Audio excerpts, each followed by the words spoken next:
is Uncollared, off-the-cuff conversations between progressive pastors at the intersection of religion, politics, and culture. I'm Todd Leonard. I'm senior pastor at Glendale City Church. In a moment, I'll be joined by Shane Kinnison, senior pastor at First Baptist Church of Glendale. Today, our topic is breaking free from fundamentalism. Both Shane and I have upbringings and careers in fundamentalist Christian denominations, and we talk about how we have been formed by those backgrounds, but also have broken free from them. We hope that the conversation we have will be good for you and will provide insight for your own journey.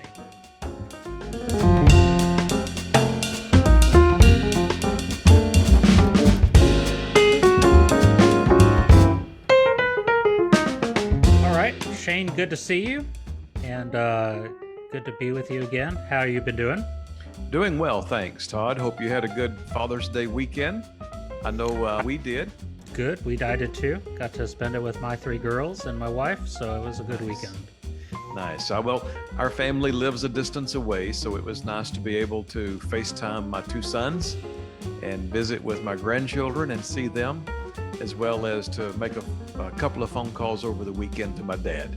It's also interesting for our congregation. We always have made a mention of Father's Day on this weekend, but it was also interesting to also mention Juneteenth. Recognize that now as an official federal holiday, and that was an exciting thing for us as well. So it's a new day for us, as now that becomes part of American collective consciousness, which is a good thing. Yes, that's wonderful. Well, today you and I thought we'd kind of dig into our past a little bit and talk a little bit about our journeys within the faith traditions we grew up in and began pastoring in. And both of us have very fundamentalist backgrounds in the Christian faith tradition, and I think it's certainly something that you and I over the time that we've gotten to know each other have discussed bits and pieces of. I have a sense that we'll probably learn some new things about each other as we talk about it today. But we find out that even though we're from different strains of fundamentalism, I think we find a lot of commonality. And I hope that this will be interesting for those of us. For those who are listening, and that they might find some places of resonance as well. So I'm a pastor in the Seventh-day Adventist tradition, which is a fundamentalist Christian tradition, very, very literal when it comes to biblical interpretation, and very much believes in a literal return of Jesus coming back to earth in the near future. I happen to be a pastor of a congregation that is on the very liberal side of that denomination.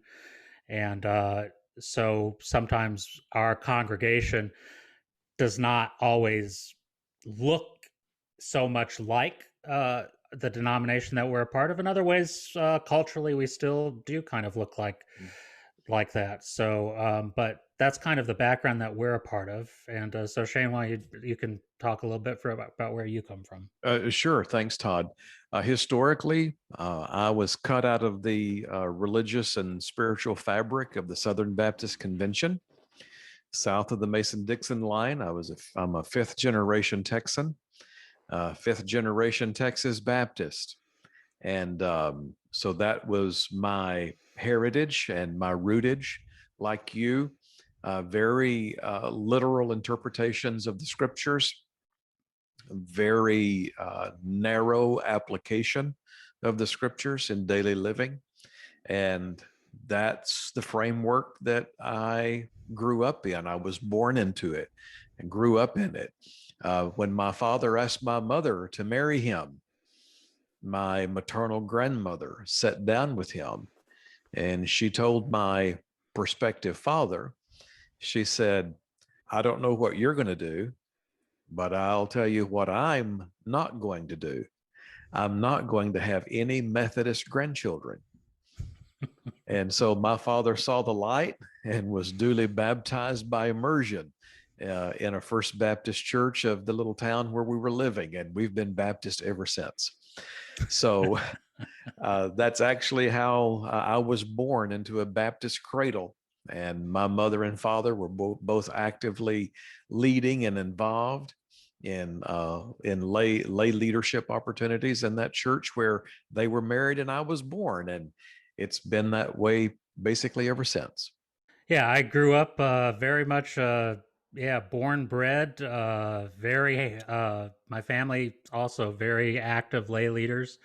Later on in my teenage years, my mother would be employed with a regional governing body of our denomination, what we call a conference office, Mhm. and she would work as a secretary in one of the offices there, and so we church was part of our normal lives. I went to Adventist schools from first grade through theological seminary. I never went to public school, and so my educational experience was completely within my Adventist Christian tradition, and so faith was at the heart of my social life, my weekly rhythms. I didn't play in Little League baseball because those games took place on Saturday, and Seventh Day Adventists we worship on Saturday, and that's supposed to be a day of rest where we don't do normal activities, and so a lot of the normal practices that normal kids would be involved in, I couldn't be involved in. I was fortunate that I was able to play little league soccer in one community I grew up in because for some reason they scheduled their games on Sundays, and so I Hmm. was able to do that. That was a wonderful release for me as a little kid to be able to play little league soccer for a few years and do something that the other kids in my neighborhood were doing. Sure. Um, but so much of my life and my friendships, everything were really revolved around the church. Well, since you mentioned that, historically, Baptists have been incredibly influential in public school support uh, across the land, but particularly in Texas. And so Texas Baptists were one of the first, if not perhaps even the only ones originally to develop and build and support public school work. And so Mm-hmm. I'm a I'm a public school product, and I'm a Mm-hmm. public school proponent and advocate. Mm-hmm. And so was always in public school while also always in a Baptist local church. Mm-hmm. And it was interesting in that journey of learning what I learned in public school and having the relationships I did in public school, um, in comparison to, and sometimes in contrast with, what I was learning in my local Baptist congregation and the relationships I was developing there. Mm-hmm. So I did have that public school experience and that public school commitment. And we still are, even after all of these years. Stephanie and I raised our boys in public school, and we're Mm-hmm. still public school proponents to this day. So it's kind of a part of our continuing fabric of DNA. Mm-hmm. But it made for a very interesting and telling journey. Now that this thing is, now that this journey is multiplying into our empty nest years and what's now starting to become our older adult years, it makes a difference as to how you see life. Yeah. Yeah. Well, and I think that's what we want to get into a little bit more is just kind of talk about what was it that growing up, I think for both of us would say very stable in the big picture. I mean, no family is perfect. No community is perfect, but I sense from our two stories that in a lot of ways, pretty stable upbringings in these communities and families, and grew up be pretty healthy individuals, and so people would say of me that I was one of the showcase products of what a good upbringing in an Adventist school and an Adventist church, Adventist family would look like, and I would say they would probably say the same about you growing up a good Baptist and in that way, and so, Yes. and yet both of us have come to a place of where we had asked deep existential questions and had major existential problems with the faith traditions that shaped and formed us. Yes. And I think that's what we want to talk about and dive into a little bit more. So for me, I think what started to be a challenge for me is I started to get outside my bubble a little bit as I got into college, even though I was going to an Adventist college. Um, just the nature of things I was doing and getting into what Adventists would call the world because of my work, my job that I would get to help support my way through college. Took a year off to work to earn some extra money, get a little bit of real world experience before finishing my college degree.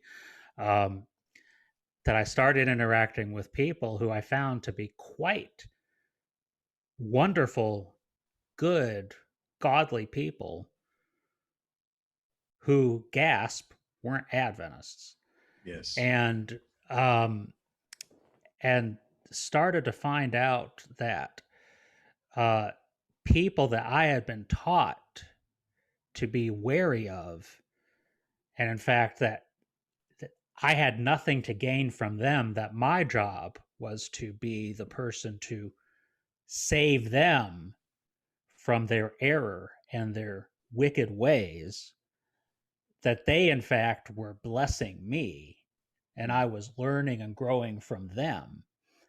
And I started to realize that some of the people that my church told me I should be against or I needed to be worried about were actually good people. And I started to, in my college years, to realize that some of the people that my church was against, I was actually for. And that started what conservative Christians often tell you will happen is once you open the door to that type of thinking, it becomes a slippery slope. And that was my slippery slope uh, as I started to see the good in people who were different from me. To some extent, I mirror what you've just said in my own early life. When I was 10 years old, I began taking, how should I say, responsibility or ownership of my spirituality, of my journey of faith as I could understand it as a child.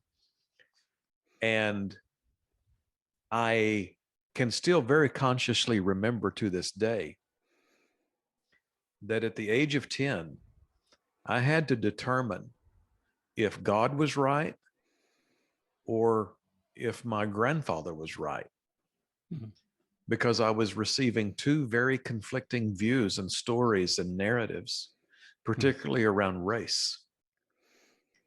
And I had to come to the conclusion on my own at the age of 10, really without anyone to navigate or mentor me, that my grandfather was wrong. Hmm. And that set me on a course that has driven me to this very hour. Hmm. So for the last 48 years, I've been driven on this course. I've been guided in this water, much of it going upstream.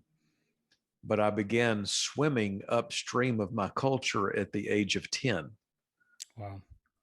And I didn't realize at the time that that's what was happening. But I can very vividly recall, even in my early teenage years, mid to teenage years, and approaching high school graduation years, I can vividly recall family members, friends, community members treat me so differently because they sensed within me that I was not holding to the dominant cultural view, Hmm. particularly regarding race and ethnicity. Hmm. And I began shedding that in my life at the age of 10. And I've been shedding those views ever since. So that really was a watermark in my life. And then compounding with that is this perfect storm that I found myself in, sort of like a person in a boat with only perhaps two little oars, and these two humongous storms colliding together, across the sea and coming and swallowing up the person in that boat. And you're on the boat and you're just Mm. having to go where you have to go. But the perfect storm that brewed and actually hit with this tremendous intensity in the wedding or the conjoining of politics and theology in the late 1970s and the early 1980s, with the onslaught of the moral majority and the Mm. religious right, and the exaltation of Ronald Reagan into the White House, and the steamrolling that was a part of that great mechanics Mm. of theology and politics that began to push the right-wing agenda and the moral majority agenda that I think today is still the basis of what we're seeing all the way through, even to the latest QAnon theories. Mm. But that Yeah. perfect storm, when it hit, I was a young man, I was in high school, and that created a moment in history where my own denominational family entered into um, entered into about a 12-year civil war, when messengers at the Southern Baptist Convention began to preach and proclaim to one another that our convention was filled with liberals.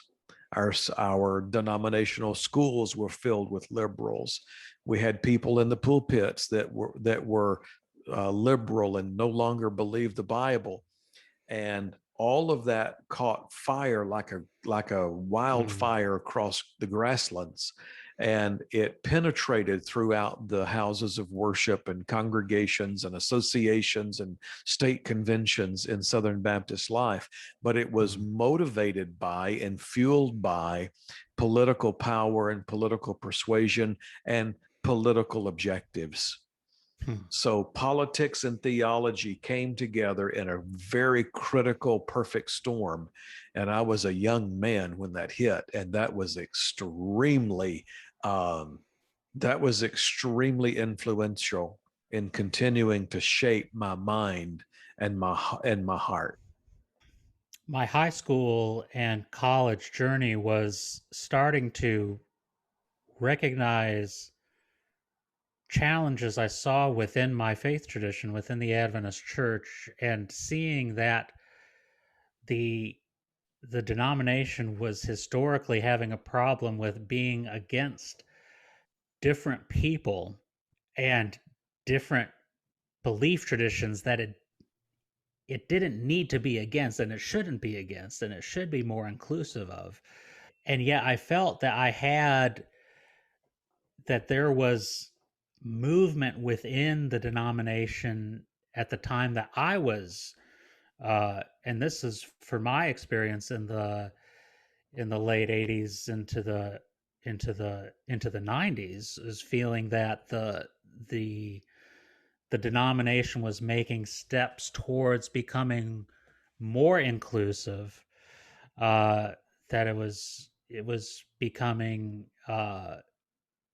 that there was hope on the horizon, and that there would be leaders rising up, leaders like me, who would help bring about a more inclusive, a more just type of denomination that would reform some of the ways of where our denomination had been too narrow-minded and unjust in its practices in the past. Hmm. And so, at the time that I was growing up, I saw the the problems, but I felt there was hope for change. And so I came up at a time where I felt like hope was on the horizon, and moved forward in that hope, even as I was seeing the problems uh, that our denomination had. Isn't that Um, fascinating, though, how you and I were on opposite ends of the same coin? mm-hmm, You mm-hmm, were being shaped in an era of time where you were convinced or hopeful that your denomination was becoming more expansive, more mm-hmm, inclusive, more broad, more accepting, more mm-hmm, welcoming, however you frame it. I, on the opposite side of the same coin, was a young man and being molded and shaped at a time when my denominational family was closing ranks, yeah, beginning to slam doors and slam windows, pull in the tent pegs, and yeah, make everything very, very constricted. yeah, And yeah.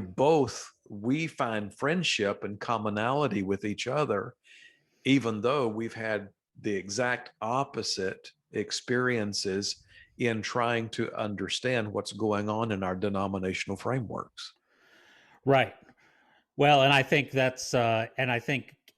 for me, as my optimism would give way to despair about 10 years later, Yes. but at the time of my deciding my career trajectory, I was optimistic, and so yeah. But in my formative stage versus your formative stage, yeah, I thought there appeared to be a better day coming, and so that's what I find fascinating about you, is that you, seeing where your denomination was headed, you continue to move forward towards a vocation as a pastor within that denomination, which And the is reason I really did, interesting for me.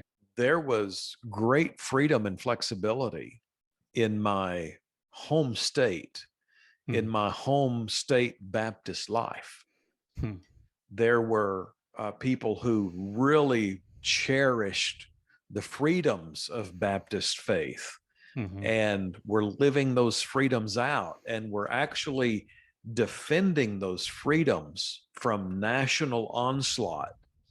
And so when you look at how fundamentalism swept through the Southern Baptist Convention from 1979, when the first blow was struck, until 1990, when all power was galvanized Hmm. in the fundamentalist takeover, it was completely done and in the books.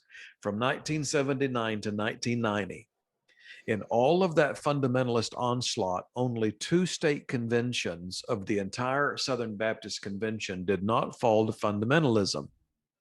Hmm. One was Virginia, Hmm. and the other was Texas. Wow. So when I then, coming through that perfect storm that we talked about, and you're talking about the following decade in your experience, Hmm. the following decade in my experience, I was I was being motivated, encouraged, empowered, and strengthened by the voices and the personalities of those who were defending freedom Hmm. in the midst of fundamentalist onslaught and Hmm. fundamentalist takeover. And I was extremely hopeful that my home state, that the that my home state convention of Texas Baptist would be able to continue to live freely, even with all kinds of attacks of fundamentalism at our door. Hmm. And I'm very sad to say to you that after a further decade, it became obviously clear that Hmm. that would no longer be the case. Hmm. And Texas fell. And when it did, it became very apparent that the conjoining of theology and politics and the social structures of highly conservative thought and mechanism Hmm. had become so dominant and so supreme that in Texas, it literally became one way or the highway. Mm-hmm. You had two choices. And in my midlife, I made a conscious and deliberate decision without any coercion that I would choose the highway. Yep. And I left. Well, what an irony that the Baptists who prize religious freedom as Yes. one of the cornerstones of their faith, as it is for my denomination historically, religious freedom is a foundational tenet. That ultimately it would be because of that complete erosion of the separation of church and state and that complete embrace of a political viewpoint and a political party that would be the, for you as somebody, you saw that coming down the pike 20 years ahead of time, and Yes. and hoped it wouldn't happen, but you saw it and you Yes. said, I cannot continue. Mm-mm. I came to the place in my journey of life and faith where I could not breathe. And I've said that long before the death of George Floyd. So I am not keying off on the tragedy of his murder. Sure. But I came to the point where I could not breathe. It was always as if there was something asphyxiating me. And I began to realize I was very involved in Texas Baptist life. And I began to realize what it was when I spoke one day in a statewide meeting in a room full of statewide leaders. And I realized after I finished speaking that I could hear my voice echoing off the walls. It was the only voice in the room that was giving an alternative narrative. And I went home that afternoon and I told my wife, and I told Stephanie, I said, I think I'm done. Wow. I think I'm the only voice in the room.